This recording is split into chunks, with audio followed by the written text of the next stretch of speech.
July 17th, Aaliyah released her third studio album, self-titled Aaliyah. She started working on this album in 1998 and had hopes of releasing it in 2001, but due to her filming the movie Queen of the Damned, the album would be pushed back. Her plan was to finish the album by the end of 2000 by filming Queen of the Damned during the day and recording the songs at night. Aaliyah stated that there were nights when I didn't go to the studio, I was just too tired. On the weekends, I always made it. Jomo Hankerson, Aaliyah's cousin and president of Blackground Records, said he had to bribe the producers who didn't want to go halfway around the world since Aaliyah was filming in Australia to work on her album. Ultimately, they made the trip and had a great time making the music. The album debuted at number 2 on Billboard 200, selling 180,000 copies in its first week. The album was the highest first week sales for Aaliyah, and she planned on embarking on a promotional tour to support the album.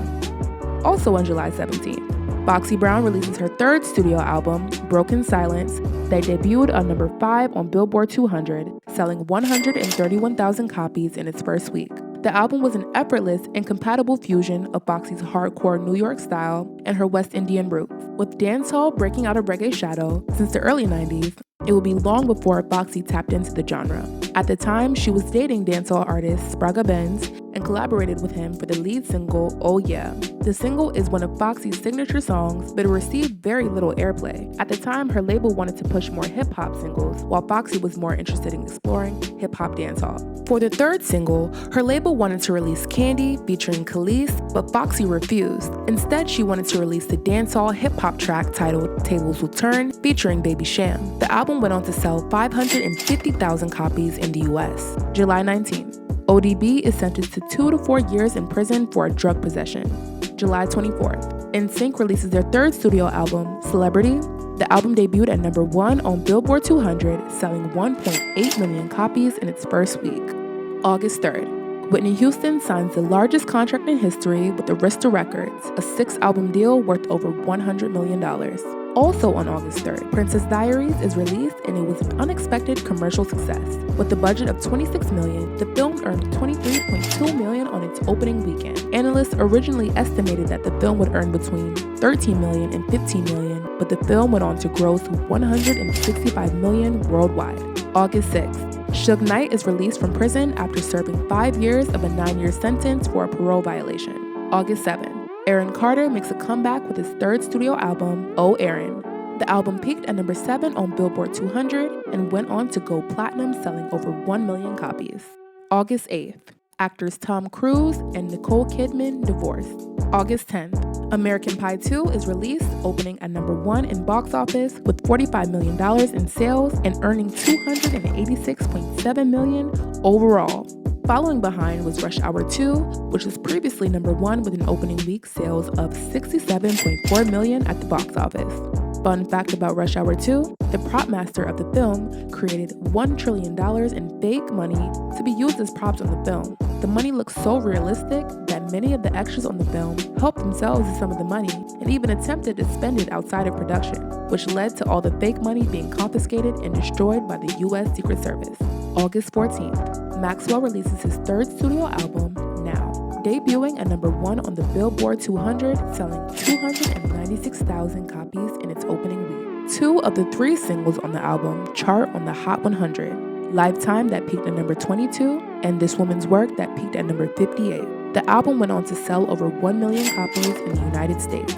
August 25th. Tragedy strikes when R&B singer Aaliyah, along with 8 people from her team, dies after a double twin-engine Cessna 402 crashes shortly after takeoff in the Abaco Islands of the Bahamas. The flight was originally scheduled for the next day to travel to Opa-locka Airport in Florida, but departed on the 25th instead due to the Rock the Boat video shoot wrapping a day early. After the first week of Aaliyah's third studio album, self-titled Aaliyah, debuted at number 2 on Billboard 200, selling 187,000, goes on to sell an additional 260,000 and totaling 447,000 over the course of 6 weeks. The following week, after reports of her passing, the album shot back to the top of the charts, surpassing her second place debut straight to number 1, selling a bonus of 305,000 copies, bringing sales to a whopping 752,000 copies. The following 3 weeks, by September 19th, the album had sold over 1 million copies and by February reached 2.6 million copies sold. Rock the Boat was released.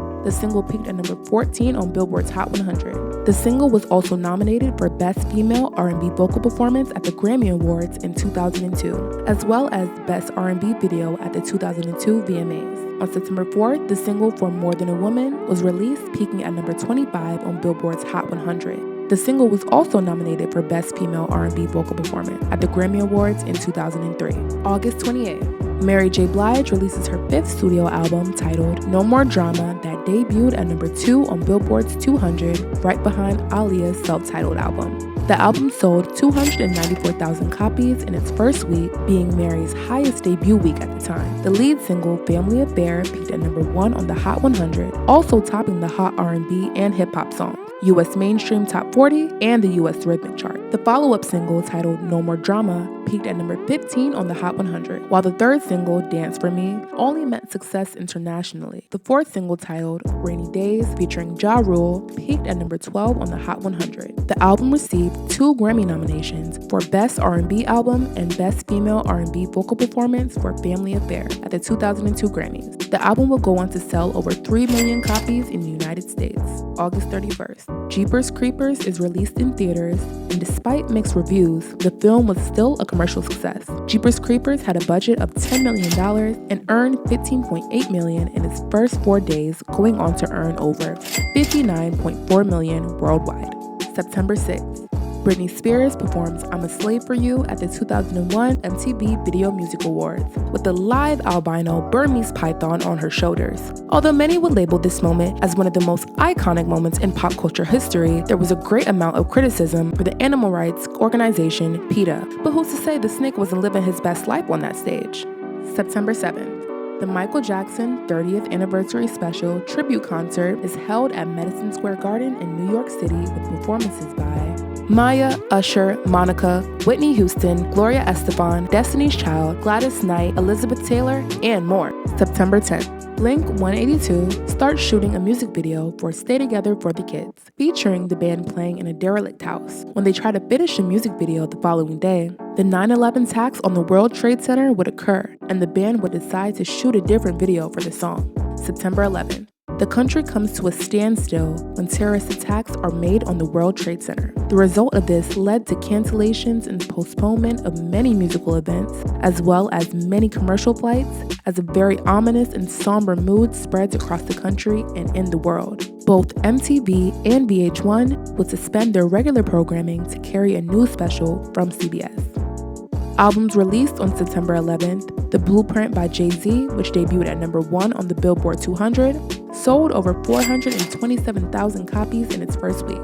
Silver Side Up by Nickelback, which debuted at number 2 on the Billboard 200. Ghetto Fabulous by Fabulous debuted at number 4 on the Billboard 200, selling 143,000 copies in its opening week. Love and Theft by Bob Dylan debuted at number 5 on the Billboard 200. Halfway Tree by Damian Jr. Gong Marley debuted at number 2 on the Reggae Albums chart. Also on September 11th, Mariah Carey releases the soundtrack along with the movie for Glitter. The film ended up being very unsuccessful and remains unspoken for. September 14th, Clear Channel Communications issues a very controversial memorandum to its radio stations, which contains a list of songs that were considered lyrically questionable with the timing of the September 11th attacks. The list includes songs Knocking on Heaven's Door by Bob Dylan, All Songs by Rage Against the Machine, and Imagine by John Lennon. September 21st, America, A Tribute to Heroes, airs interrupted on all major networks. The solemn concert, only 10 days after the attacks, included performances by Bruce Springsteen, Tom Petty, Neil Young, Stevie Wonder, Celine Dion, Alicia Keys, Dave Matthews, Mariah Carey, Faith Hill, and many others. September 25th, XM Satellite Radio is launched. September 28th, Zoolander is released, going on to gross over $60.8 million with a budget of $28 million. September 29th, Jennifer Lopez marries her backup dancer Chris Judd. The marriage would end by June 2002. October 5th, Training Day is released and was a commercial success. With a budget of $45 million, the film opened up at number 1 at the box office with $24.2 million and going on to earn over $76.6 million in the US and $104.9 million worldwide. October 6th, Burton C. Bell gets into a fight with his bandmate Dino Cazares about a manager they fired, and this event triggers the demise of their group Fear Factory. Also on October 6th, the talent competition show Pop Idol by Simon Cowell appears on ITV. The creators of the show Pop Stars, which formed the girl group Eden's Crush with Nicole Scherzinger, hit Simon with a legal dispute which led to the name of the show being changed from Pop Idol to American Idol. October 9th, the first CD in the Kids Bop series is released, and it consisted of the top 40 hit songs in the country sang by children. Also on October 9th, after making her musical debut on Ja Rule's Between Me and You, Christina Milian released her debut album titled Christina Milian. The album was originally scheduled to be released on September 25th, but after the September 11th attacks, it was postponed. After the album was released, sales were slow, and Christina was convinced her record label Island Def Jam did not know what to do with her image, and it left fans confused on who she was. Christina made her debut on Ja Rule's Between Me and You, a very playful and salacious track about full-blown adultery. Then the very next month, she releases her debut single, AM to PM, a very teen Y2K party pop bop. Then a complete 180, back to a more grown and sexy vibe with the track titled Getaway, featuring Ja Rule. A smooth hip-hop R&B record about secrecy and unfaithfulness. A music video was shot for Getaway in Paris, but the song was never officially released as a single. Christina felt that when she first came on the scene on Ja Rule's Between Me and You, the general public expected a different vibe from her. She was introduced as a hip-hop, R&B, and urban pop singer, similar to the likes of Ashanti, Aaliyah, Maya, and A-Marie. Then she turns around and releases a single like AM to PM a month after. Christina herself loved the record and wanted to do more songs like this, but it may have left the public confused on her image. While working on AM to PM, Christina also wrote a similar but slightly more mature song titled Play that could have been a better follow-up, but the single was given to J-Lo, with Christina's vocals still on it. Christina's album was released in the UK, selling over 100,000 copies. It was never officially released in the States, but it is now available on all streaming platforms. October 12th, Wes Borland leaves Limp Bizkit. October 16th, Michael Jackson releases special editions of his albums, Off the Wall, Thriller, Bad, and Dangerous. October 20th. The Concert for New York City airs on VH1 with performances by Paul McCartney, Bon Jovi, The Rolling Stones, Billy Joel, and many more. October 23rd, Apple releases its very first iPod. Also on October 23rd, DMX releases his fourth studio album, The Great Depression, debuting at number 1 on the Billboard 200, selling 440,000 copies in its opening week. And in true DMX fashion, the album went platinum, selling 1 million copies 5 weeks later in December. October 30th, Michael Jackson releases Invincible, his 10th studio album, and also his first album since 1995. The album debuted at number 1 on the Billboard 200, selling 363,000 copies in its first week. The album was limited due to his feud with Sony Music Entertainment over the rights to his back catalog. Michael accused the company of racial discrimination and more. The album would end up being Michael's last, with later music efforts being offset by a second series of child molestation allegations in 2003. The album went on to sell 2 million copies in the United States and over 8 million worldwide. Also on October 30th, Enrique Iglesias releases his 5th studio album and second English language album, Escape. The album debuted at number 2 on the Billboard 200, selling 267,000 copies in its opening week. The lead single, Hero, peaked at number 3 on the Hot 100. The album went on to sell 3.5 million copies in the US and over 8 million copies worldwide.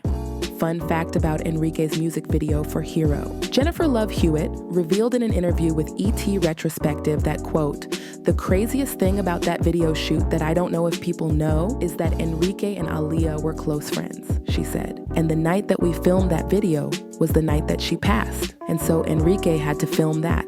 Like all of his crying stuff in the video was filmed, and he was really crying because she had passed. Also adding that the cast and crew did a big prayer for her, Enrique dedicating the video to her, and that evening being very intense. October 31st, Britney Spears releases her 3rd studio album, Britney, debuting at number 1 on the Billboard's Hot 100, selling 749,000 copies in its first week. The album earned Britney a nomination for Best Pop Vocal Album at the 2003 Grammys. Even though the album didn't feature any top 10 or top 20 hit singles, the album still went on to sell over 4.4 million copies in the United States and over 10 million worldwide.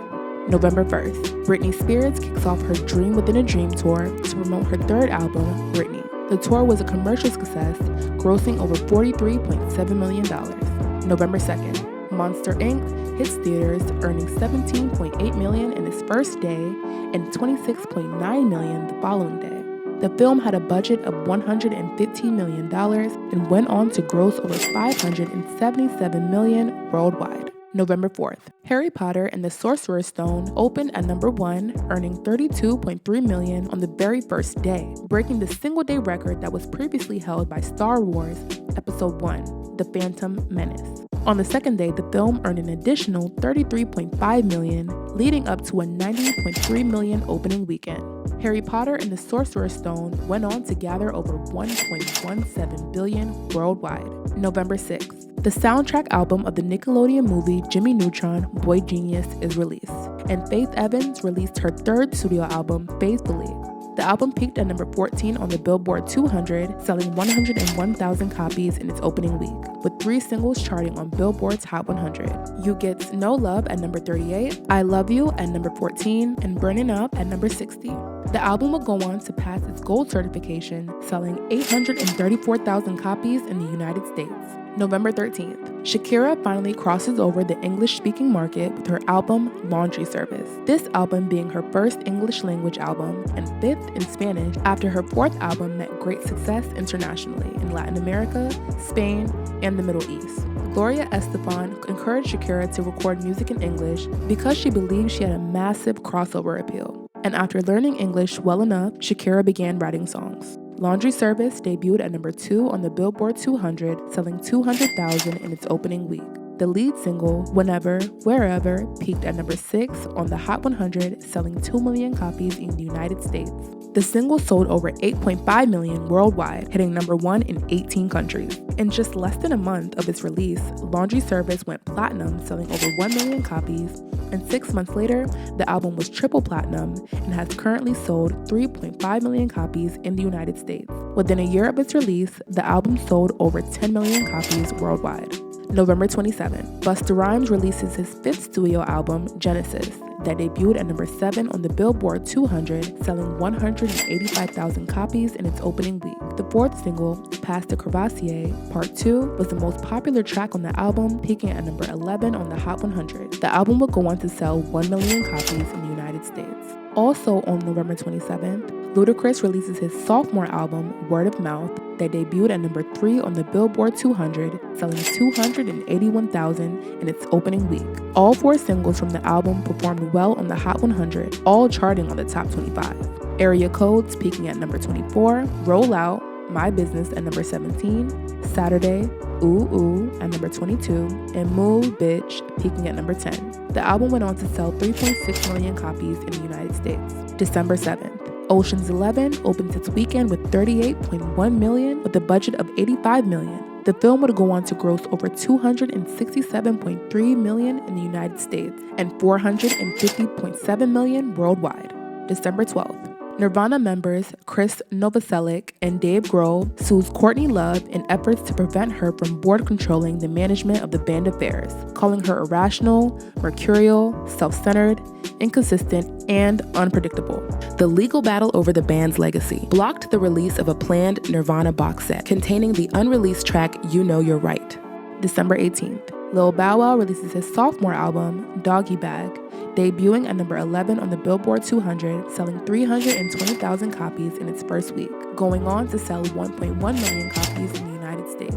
December 14th, Tom Cruise stars in Vanilla Sky, grossing $25 million in its opening weekend. The film, which had a budget of $68 million, would go on to earn $203.4 million worldwide. December 25th, Will Smith starred in the biographical sports drama film Ali. Some may remember this film as a classic, but after its release, the film flopped, bringing in $87.7 million worldwide with an initial budget of about $118 million.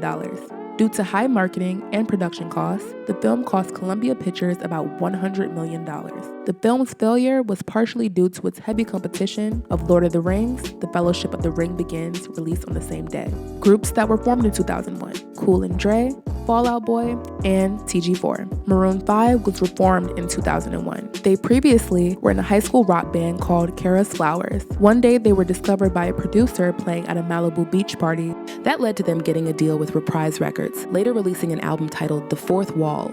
They had previously released an independent album called We Like Digging. The Fourth Wall flopped despite high expectations to succeed, and the boys were later dropped. Following this, the boys attended college. Half of them, Levine and Carmichael, attended college in New York where they were influenced by the urban music that later changed their sound. After reforming the band in 2001, Sam Farrar, the bassist of the group, stated that Are You That Somebody by Aaliyah had a great impact on the band and influenced their song Not Coming Home.